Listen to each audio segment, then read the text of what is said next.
All right.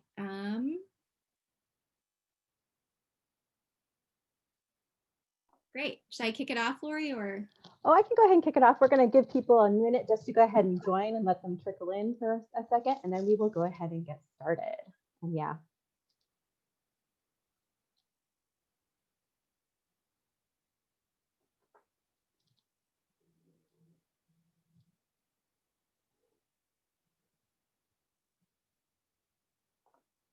All right. Good afternoon, everybody, and welcome to Tech Day 2020. The title of this session is Answered, Your Burning Dropbox Question. I want to begin by mentioning that this session is being recorded. This session is sponsored by Dropbox. Dropbox is a cloud storage service and collaboration platform with more than 500 million registered users across more than 180 countries. Visit it.fullerton.edu and click on the software button to learn how you can get your Dropbox for Business account today.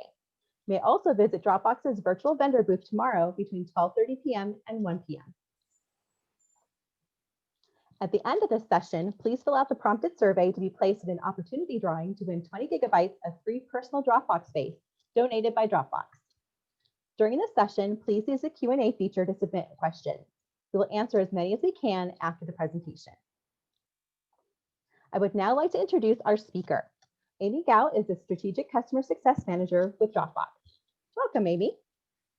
Thank you so much, Lori, and thank you to the entire CSU Fullerton team for hosting this. We're so excited to be sponsors with you all and your first virtual Tech Day. So thank you, Lori, and everyone for having us. All right, so what I'll do is I'll go into really a quick presentation around your Dropbox questions. And this is really meant to be interactive to help me understand what questions you have. So first, any questions you have, please put them into the Q&A and Lori and the team will moderate so that we can answer all the questions that we have available.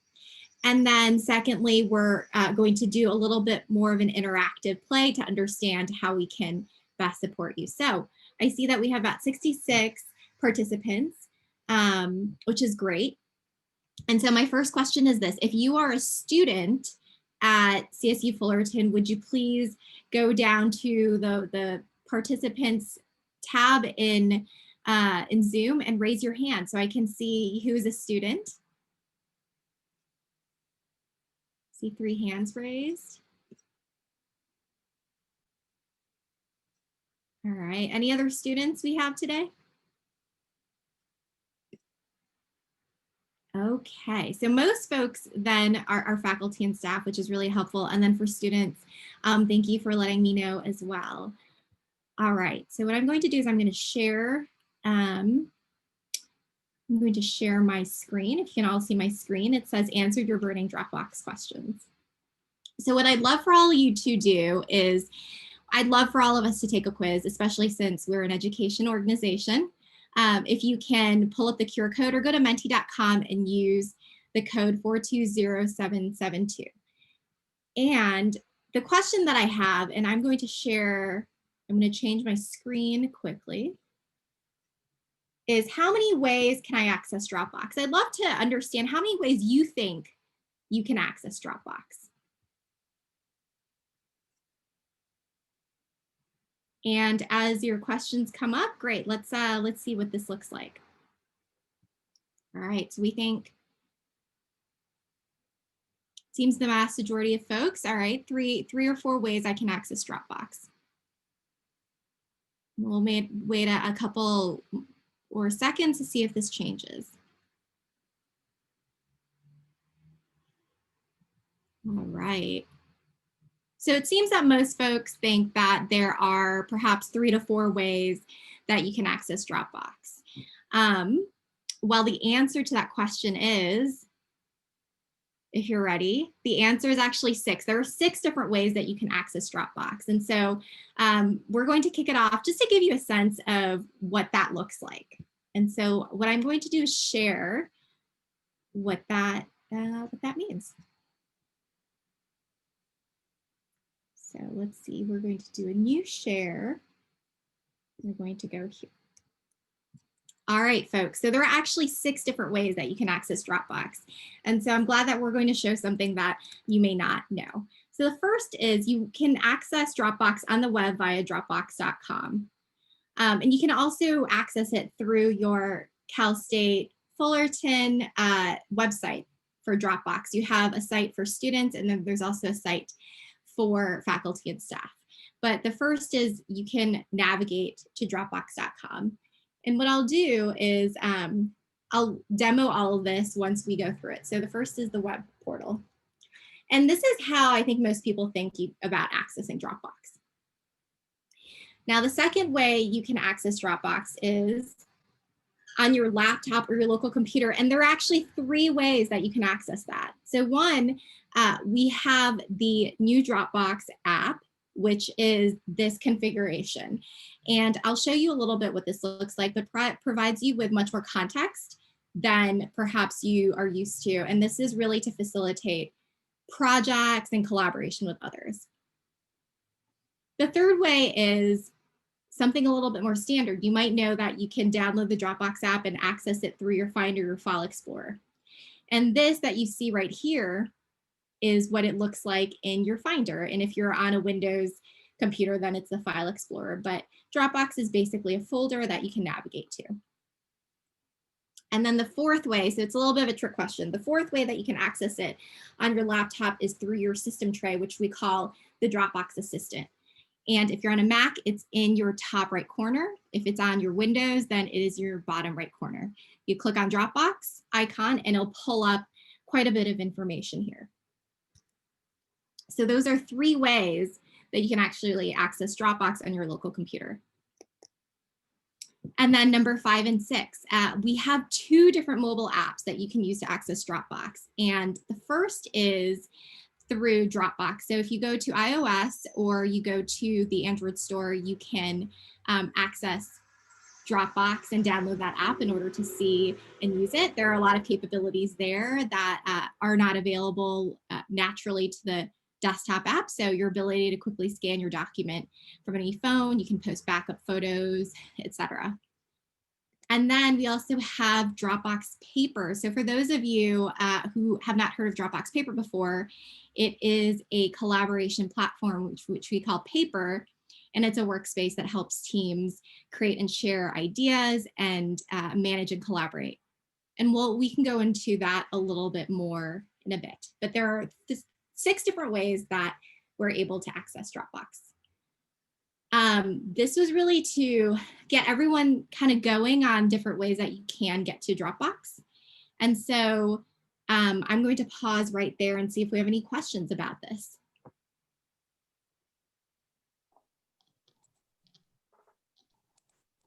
Amy, we have a question from Jennifer Yee. Great. Says, hi, I continue to have issues keeping my Dropbox online instead of local, which means that my laptop continually warns me it's running out of memory. When I right click and see Smart Sync, the green local icon is usually highlighted with a check mark by an outline of the cloud, but not the highlighted gray cloud. How can I keep the folders Smart Synced online? Then she says, FYI, I am accessing Dropbox and organizing docs on my Mac Finder. Great, Nini, thank you so much. And Jennifer, thank you so much for that question.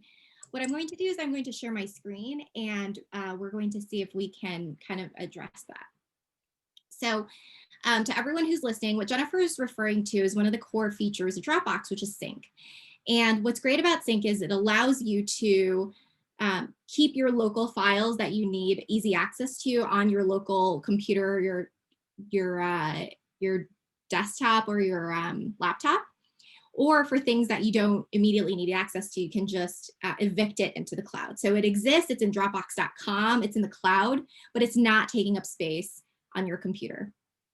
And so what Jennifer is referring to are these icons that tell you whether something is in the cloud or whether something is local.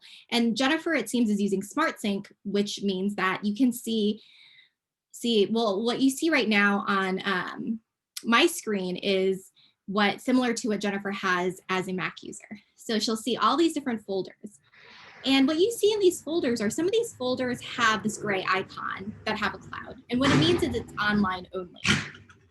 And what something is online only, it means, oh, I know that this folder exists, but if I actually wanted to get to the content here, it's in the cloud, but I can pull it down, and there's an easy way to do that. I double click that. And when I double click it, it will automatically pull it down. I can access it. And now it's also on my local drive.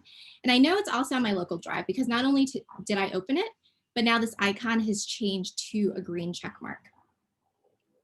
So basically, I think what Jennifer is seeing is that the majority of files, or she has a large number of files that are actually local to her desktop, and she may not want access to all of it.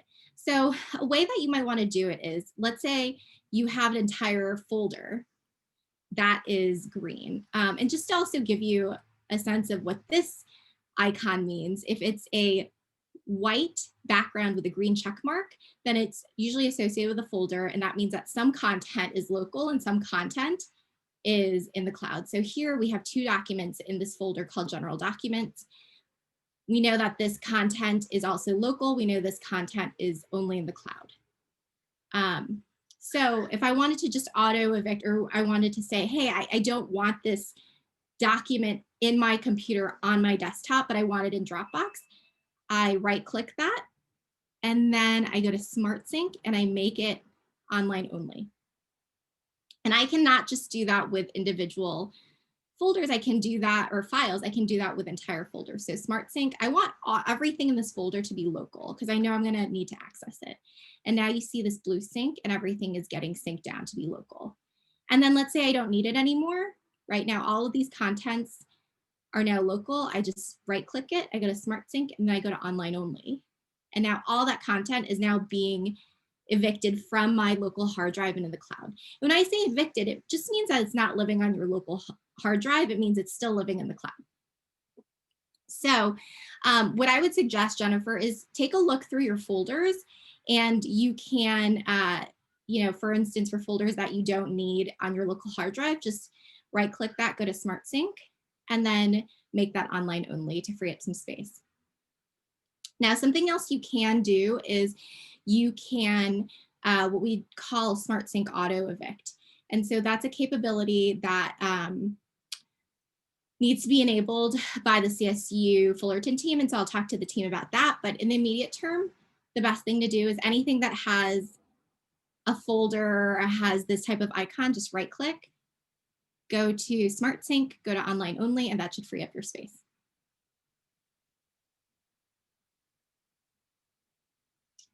Oh, interesting. All right. So Jennifer, I see your question is you Smart Sync to online, but doesn't stay online. So what happens is, Jennifer, if you are accessing the folder from or the file from your local drive, and let me see if I can pull this up. So for instance, if I go to this folder, and this is all in the cloud, but I decide that I needed this document. If I click it, it opens and it actually pulls that content into my inbox. So I don't know if that's something that you're seeing as well.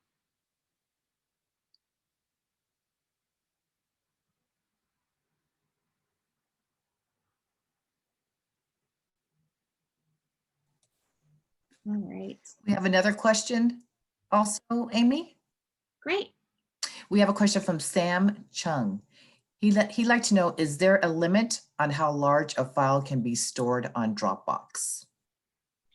Sam, that's a great question. And there isn't actually a limit on how large a file can be stored on Dropbox. Now, there are certain limitations that could be set. I don't believe that there is a limitation set by your CSU Fullerton team.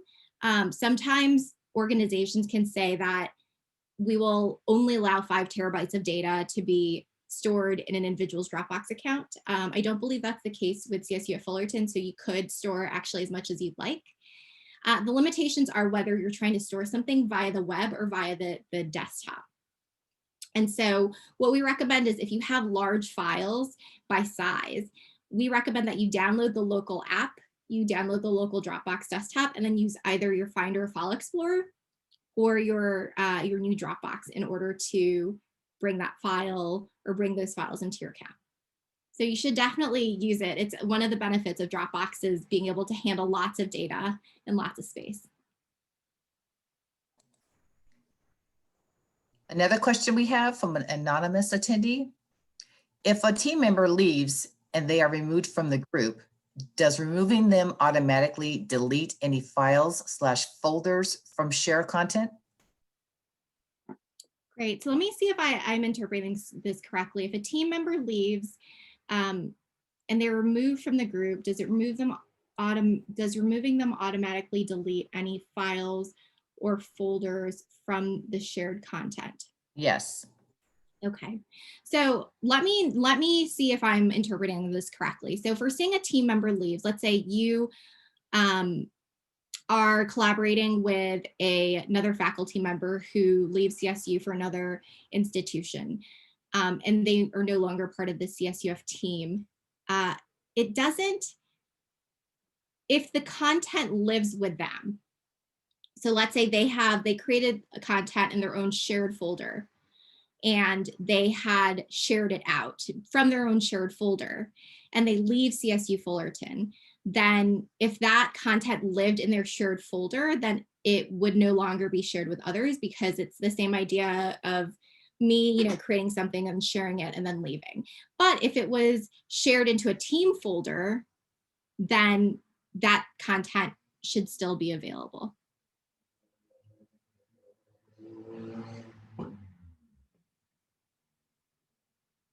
So I hope that answered your questions around sharing, but I do think that raises a good question about how can you share with Dropbox. And so I don't see, Nini, if there are any other questions, I can go into a little bit more about sharing. No, I don't see any right now, so you can go ahead. I'll let you know when. There was one in the chat. Oh, there's one in chat. Yeah, Bill had asked, he says, hi, I keep selecting a folder from a Dropbox Smart Sync, but it doesn't show in Explorer. How can you enforce it, and how long does it take to display on your local drive? Great, Lori, can you, let me take a look at the question as well. Lori, do you mind reiterating the question? Sure. He's trying to enable the Dropbox Smart Sync, but it doesn't show all of his files in Explorer. So how can he make sure that it's actually showing all of the files onto his local, and about how long does that take? I'm wondering if maybe he has the other selective sync turned on. Yes, I was thinking exactly that as well, Lori. So there are two types of sync that exist with Dropbox. One is Smart Sync and one is Selective Sync. And to what Lori's pointing to, what Selective Sync does is that allows you to choose which files you are going to see on your local hard drive. So it doesn't mean that it doesn't exist. It means that all your files and folders are in Dropbox.com. It's just that you will not be able to see those folders unless you explicitly state that you want to see those in your folder. So the best way to do that is, let's see. Let me see if I can screen share this. All right. And Lori, let me see. I know that my account may look a little different than the account for CSU Fullerton. So this might actually be a good question, I think, for follow-up. Oh, sure. Yeah. But I think to tell the difference, to really describe the difference between Smart Sync and Selective Sync. Selective Sync, and this sounds like you have this feature on, you might want to actually change it to Smart Sync. But Selective Sync means that most of the content that you see will be on Dropbox.com. It's just that on your local file or your file explorer, you're just not going to see those folders. And then once you change that setting to Smart Sync, you'll be able to see all those folders.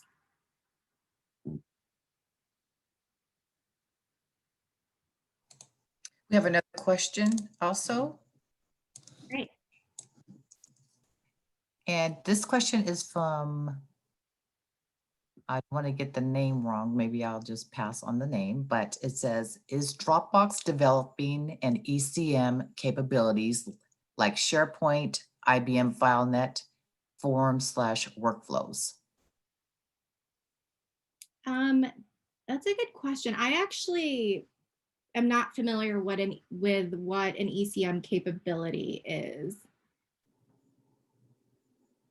Is there any additional context? No. That's the question that he had. Maybe we can follow up with that question. Yeah, I think that's a great idea. Okay. If he or she is referring to the idea of enterprise content management,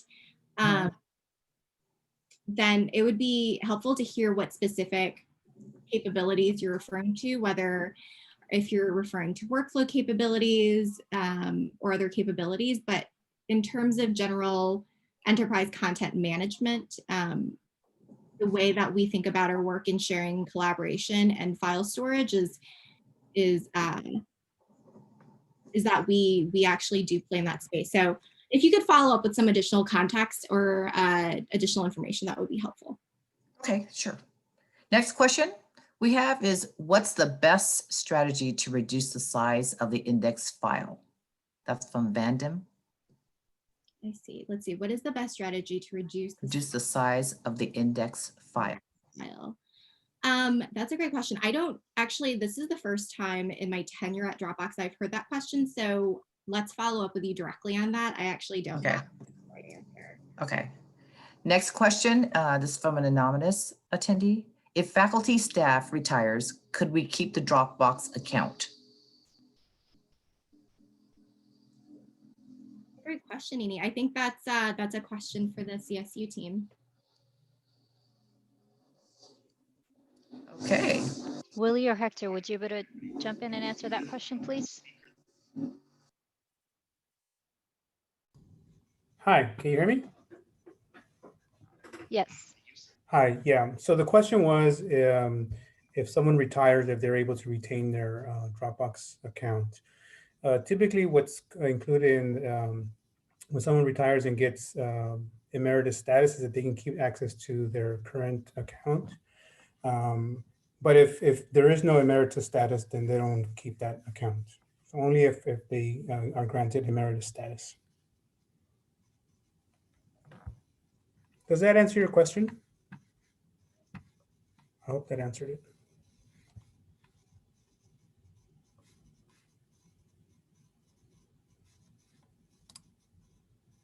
All right. So I do want to, I see that there haven't been new questions added, so please keep them coming. What I'd love to do is just go over a couple of things as well. I know that we have folks who are actually on here from very different spectrums of the understanding of Dropbox, which is great. For those of you who have some more questions around sharing and collaboration on Dropbox, I do want to point out that there are really 3 ways we think about sharing. The first is shared links. So the idea of having a one-directional outbound collaboration. And so this is the same idea as if you have a flyer or you have content that you need to share with other people. And you don't really want a lot of feedback. You just want to share the link. So it is actually very easy to do. And I'll show you what that looks like using our Dropbox desktop app. So let's say I have this entire set of folders that I want to share, and I just want people to refer to it. I need to share it as a link. So what I do is I would create this link, and I could copy the link and then share it. And I can set the link settings. So this is a link for viewing only who has access. Anyone with the link could have access. So that opens it up to anyone who has that URL can access the link. The second is the team members, which means anyone who is part of the CSUF enterprise account has access to that link. And you have to authenticate in order to do that. And then this is people with passwords. So I have to set a password. I just need that password in order to access it. So I'm going to set the password as CSUF. This goes into authenticated sharing. So what else can I do? Can I enable an expiration? So I only want this file URL to be available for a couple of months or until the end of the semester. So let's say January 1st. And then once that date rolls around, that link will expire and people won't have access to it. So this is great if from a faculty and staff standpoint, You want to provide access to content for a semester's worth of courses, but you don't want them to, or students or anyone else, to access stale information. So you'd want to set that expiration. And then disable downloads. If you only want people to review but not actually download all the content that you have, then you can enable it as on. So that's part of the authenticated sharing.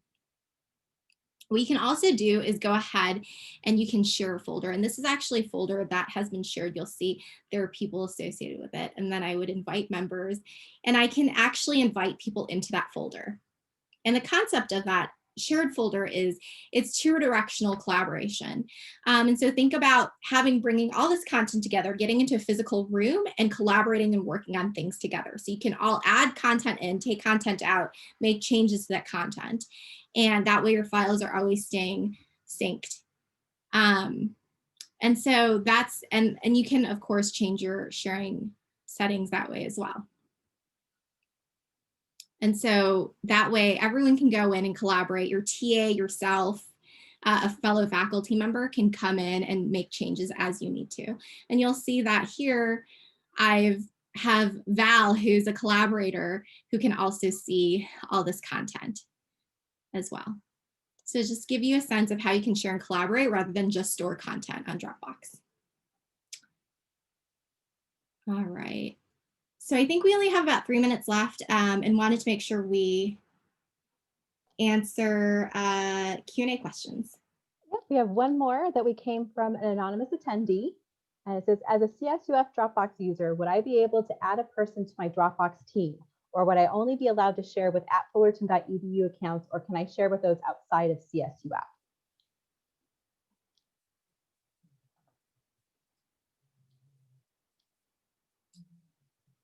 Lori or CSU team, would you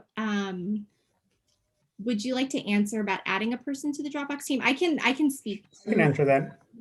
I think what they're talking about is, if you look at that second part of that question, is about sharing. If we're limited to sharing only to Dropbox team, or if we can share outside of the Dropbox team. So the answer is yes, we can share. You can share with whoever you want. So as long as you give them access to the content and how you're sharing. Yeah, that's so to add a little color to that, there are times when you only, let's say, want to share within CSU Fullerton, and there are times when you're open to sharing to others. So if you're just sharing within CSU Fullerton, then what you might want to do is you might want to, let's say, create a link and have folks access via that link. And then when you choose team members, that means anyone who has a CSU Dropbox account, and anyone can actually get that, which has been a great part of your organization, is that you can actually go and request and accept a license to use Dropbox. So that's a great way of just ensuring that the content is being a little bit more secure within CSU. But of course, you can share with anyone else. If you share anyone with the link, then anyone with the link outside anywhere in Ghana can access that, even if they're not with CSU Fullerton, or people with password. You can also share it with that person who maybe is at Channel Islands and set that password, and then they'll be able to access it. So there are definitely ways to do so. You can also explicitly share, and you can invite via email. So you can email and include their email address, and you'll see here I have, a Gmail account and a Dropbox account, and that's another way that you can share externally as well. Okay, we have one other question, is what is the difference between a team folder and a shared folder? Excellent. So there is the idea of a shared folder is something that I have ownership over, and I can share explicitly with you. So I can create a folder, and let's see, what is a good example here? So I have a folder called demo, and what you'll see is this is blank. So this is my own folder. But once I invite members to it, let's say I invite Lori or Dusty or Willie or Hector, once I invite people to it, so I invited Harry Potter, then it becomes a shared folder. But the ownership of that folder still resides really with me. It's just that other people can edit. So you'll see I'm the owner here, and then Harry Potter can edit, or Harry Potter can view, or I can change ownership and make that other person an owner. The difference is that with a team folder, that's a folder that the organization owns, which means If it doesn't belong to myself or an individual, it belongs to CSU Fullerton or CSU Fullerton, the dance department. So when someone leaves the organization, any content that's in this folder will remain. And it's just really about ownership of the contents within the folder.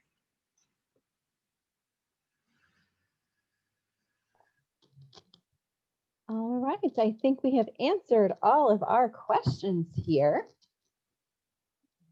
Great. So if there's no other questions, I would like to thank Amy for doing a presentation today. And thank you all for attending. And Lori, do you mind if I just give a quick plug? oh, absolutely, please. 2 quick plugs. One is that we have a virtual booth tomorrow at between 12:30 and 1. So the questions that you may not have answered or didn't want to ask publicly, please come to the booth and ask us those questions. We'll definitely be there. And if we can't answer them, there are a couple that were very specific and great questions. We will definitely follow up with you. And the second is that I've been working with your career services. So for any students who are here and interested in grad school prep week, we have a session on the 26th as well. And so those are my 2 quick plugs. All right, thank you. And I put a link to the vendor booth into the chat. So if you're interested, you can find information there. All right, well, thank you again, everybody, for attending. And hopefully we will see you tomorrow at the events for Tech Day and at the vendor booth.